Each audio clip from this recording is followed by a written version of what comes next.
మహాదేవా, నా ప్రియమైన పరలోకపు తండ్రి, మీ పవిత్ర పాదములకు హృదయపూర్వకంగా వందనాలు.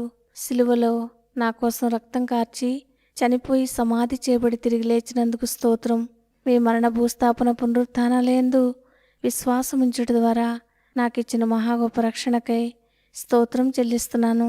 నా కోసం చేస్తున్న ప్రధాన యాజకత్వాన్ని బట్టి వందనాలు చెల్లిస్తూ ఈ సమయాన్ని మీ హస్తాలకు అప్పగించుకుంటూ నజరేయుడైన యేసుక్రీస్తు నామంలో స్తుతించి ప్రార్థించి వేడుచున్నాం తండ్రి, ఆమెన్.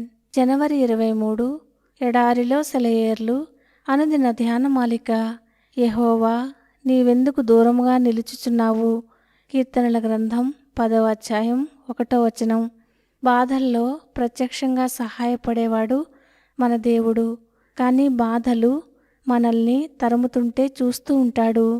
మన మీద పడుతున్న ఒత్తిడి తనకేమీ పట్టదన్నట్టు మనం ఆ బాధలు పడడానికి అనుమతిచ్చిన దేవుడు ఆ బాధల్లో మనతో ఉన్నాడు.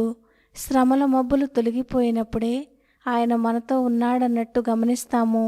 కానీ ఆయన కష్టకాలంలోనూ మన చెంతనే ఉన్నాడన్న విషయాన్ని రూఢిగా నమ్మాలి.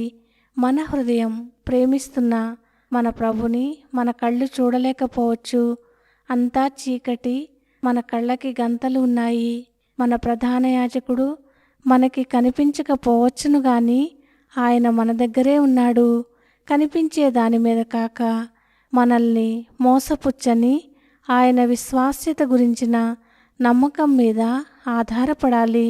మనం ఆయన్ని చూడకపోయినా ఆయనతో మాట్లాడాలి.